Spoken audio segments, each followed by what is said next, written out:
अध्यक्ष महोदय, हमारी विकास योजनाओं के कार्यान्वयन में एक बड़ी चिंता का विषय रहा है।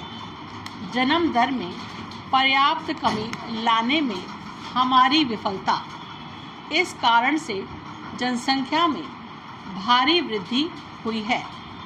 आज देश के सामने जो सबसे बड़ी समस्याएं हैं, उनमें से यह एक है और मैं आयोजकों की प्रशंसा करता हूं कि उन्होंने इस पर ध्यान केंद्रित किया।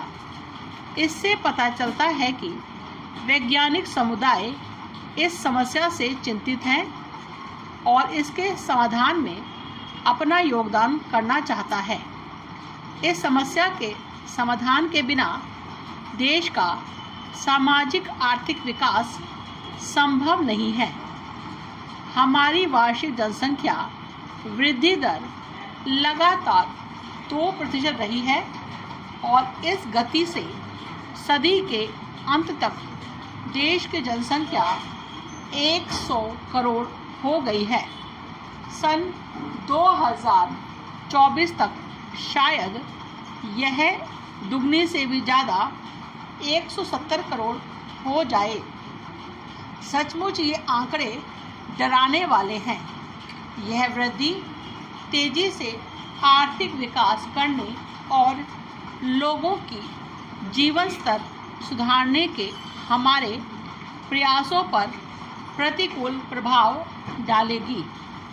जनसंख्या पर प्रभावी ढंग से नियंत्रण पाने के लिए यह आवश्यक है कि एक व्यापक दृष्टिकोण अपनाया जाए। जनसंख्या नियंत्रण कार्यक्रमों को संपूर्ण विकास प्रक्रिया से जोड़ने की आवश्यकता है। सामाजिक आर्थिक कारक जैसे महिला साक्षरता, लड़कियों की विवाह आयु, संगठित क्षेत्र में महिलाओं के लिए रोजगार के अवसर और आर्थिक विकास, इन सब का जनसंख्या वृद्धि से गहरा संबंध है। दूसरे देशों के अनुभव से पता चलता है कि शिक्षा और आर्थिक विकास परिवार के आकार को निर्धारित करने वाले दो सबसे महत्वपूर्ण कारक हैं। इसलिए आवश्यक है कि जनसंख्या नीति को शिक्षा योजनाओं और दूसरे विकास कार्यक्रमों से जोड़ा जाए, विशेषकर सबसे निचले स्तर पर। परिवार नियोजन कार्यक्रमों में बड़े स्तर पर इस बात की भावना पैदा करने और लोगों को सामुदायिक स्तर पर एकत्रित करने की आवश्यकता होती है, ताकि पूर्वाग्रहों तथा अन्य कमियों को दूर कर सकें।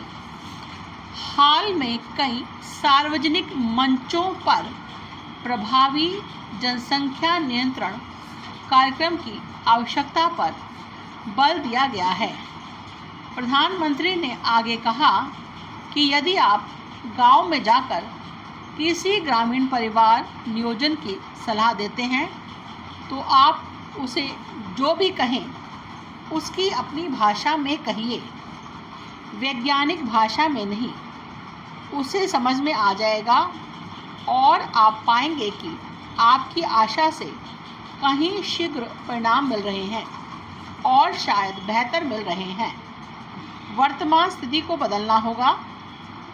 मुझे विश्वास है कि स्वयंसेवी संस्थान इस काम को और भी बेहतर ढंग से कर सकते हैं, पर उन्हें स्वयं को प्रशिक्षित करना होगा, जिसकी अपेक्षा उनसे की जाती है।